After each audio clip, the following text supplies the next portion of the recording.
revoir pour le journal de 14 heures. Laurent Jousserando.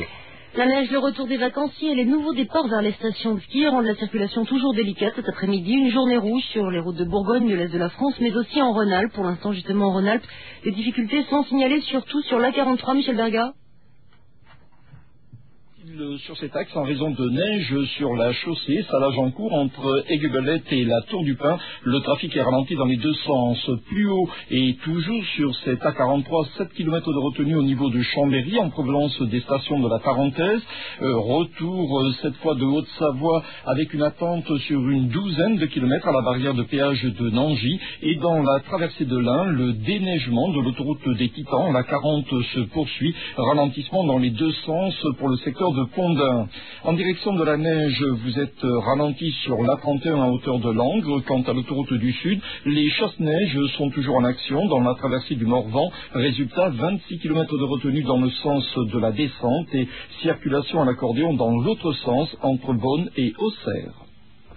Merci Michel. J'ajoute que les routes étaient très difficiles ce matin, notamment dans la Creuse où des milliers de personnes sont attendues pour manifester à Guéret pour la défense des services publics. Le réseau secondaire était quasiment impraticable. Autre conséquence des chutes de neige en intermittence, l'aéroport de Lille était lui complètement paralysé ce matin. Les 15 vols ont dû être annulés, mais le trafic va reprendre cet après-midi progressivement. Le premier avion devait décoller vers 14 heures.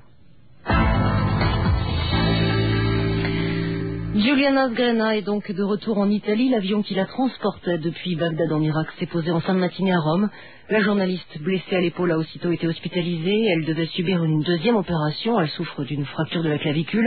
Un retour endeuillé par la mort de son garde du corps, un agent secret tué hier en la protégeant. Leur convoi en route pour l'aéroport de Bagdad a essuyé les tirs de la part de soldats américains. Les États-Unis ont promis une enquête complète sur les circonstances de cette fusillade. Julian Asgrena avait été enlevée il y a un mois. Elle a déclaré qu'elle n'avait jamais été maltraitée par ses ravisseurs. À l'aéroport de Rome, ce matin, il y avait beaucoup de monde pour l'accueillir. À sa descente d'avion, Luisa Morgantini, une amie journaliste de Giuliana, se réjouit de cette libération et elle espère que les autres otages d'Irak seront eux aussi bientôt relâchés. Mi auguro che questa libertà di Giuliana possa essere anche la libertà per tutti gli ostaggi. Je souhaite que cette liberté de Juliana soit aussi la liberté de tous les autres otages et la liberté de milliers et de milliers d'Irakiens, car eux font les frais de ce conflit, d'une guerre qui est basée sur le mensonge. Il s'agit d'une occupation militaire qui doit prendre fin, d'un terrorisme féroce contre les civils qui doit être interrompu. Il faut continuer à être déterminé pour que cette guerre puisse être interrompue. Guerre e terrorismi possono essere interrotti. Pour sa part, Serge Julie, le patron de Libération, estime lui que le retour de Julian Asgrena est de bon augure pour Florence Obna. Serge Julie pense même que la situation de Florence est relativement plus simple que celle de la journaliste italienne parce que, d'après lui, il n'y a pas cette contrainte politique avec l'Italie qui est engagée au sein de la coalition avec les États-Unis en Irak. En tout cas, Florence Obna et Hussein Hanoun sont retenus depuis 2 mois aujourd'hui en Irak. La journaliste de Libération et son interprète sont disparus le 5 janvier à Bagdad. Plusieurs rassemblements ont été prévus aujourd'hui pour les soutenir. Il y en a déjà eu un ce matin à Montpellier. Cet après-midi, un autre est prévu à Nîmes. Que va dire le président syrien devant le Parlement à Damas en fin d'après-midi? Bachar el-Assad pourrait annoncer un repli des troupes syriennes du Liban. Il peut s'agir d'un redéploiement des troupes vers la plaine libanaise de la Beka, mais il peut aussi être question d'un retrait partiel des quelques 14 000 soldats qui sont actuellement stationnés au Liban. Washington a d'ores et déjà donné le ton en exigeant un retrait complet.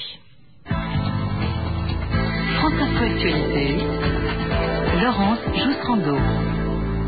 La petite ville de Guéret dans la Creuse attend des milliers de personnes cet après-midi au nom de la défense du service public. La manifestation nationale est prévue à partir de 14h30 et si la neige ne paralyse pas les routes, de nombreux leaders politiques de gauche, responsables syndicaux et aussi présidents d'associations sont attendus avec un seul mot d'ordre, des services publics de qualité et pour tous.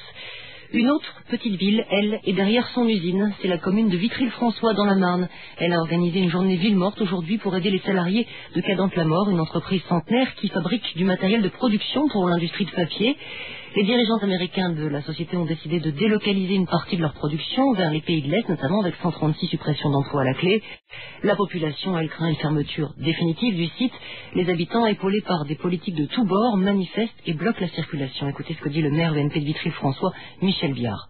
Là, nous sommes dans un projet où effectivement l'actionnaire dit « j'ai positionné mes capitaux sur cette entreprise et la profitabilité n'est pas à la hauteur de ce que je pense, de ce que je souhaite plutôt. Jamais on aurait dû en arriver là chez la mort, sans ignorer la nécessité pour l'entreprise La Mort d'opérer une mini-révolution en matière structurelle, ça c'est évident.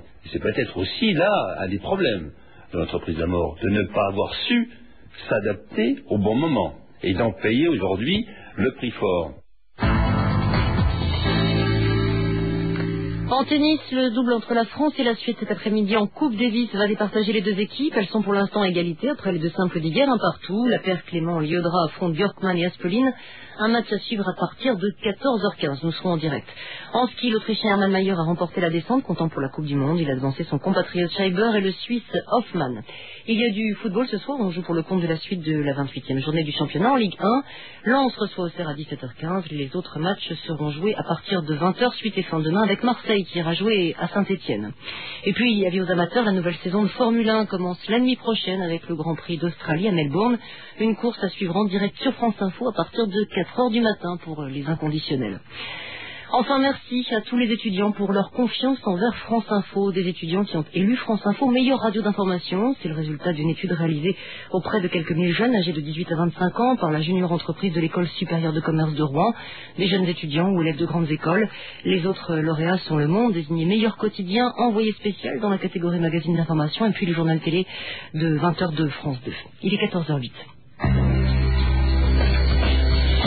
Météo France, avec Exapac, transport de colis et de documents pour les entreprises en France et en Europe, Jacques Kessler. Une météo toujours aussi hivernale, vigilance orange maintenue des Vosges au Jura, l'Auvergne, le Lyonnais, les Alpes du Nord à cause de la neige qui continue à s'accumuler, tandis que sur les Alpes-Maritimes et la Corse, également en vigilance orange, il s'agit d'averses de neige prévues, localement assez fortes à basse altitude, à partir de 300 mètres. Chute de neige aussi sur les Pyrénées, près de la frontière belge, en Alsace, nouvelle giboulée neigeuse prévue du bassin parisien au centre, possible aussi dans l'ouest, avec tout de même plus souvent de la pluie près de l'océan. Temps généralement sec sur le pourtour du golfe du Lion, de petites giboulées neigeuses pouvant néanmoins atteindre temporairement le Languedoc, notamment durant la nuit. Demain, amélioration au cours de la journée dans le nord et l'ouest du pays, apparition de quelques belles éclaircies. Le temps restera neigeux dans l'est et en montagne. Les chutes de neige devraient cependant s'avérer plus faibles et plus dispersées qu'aujourd'hui. Température le plus souvent en baisse, refroidissement accentué durant la nuit de dimanche à lundi. Des gelées très marquées pour un début mars, pratiquement généralisées, par exemple -8 dans la plaine d'Alsace. Et toujours du froid pour la semaine à venir.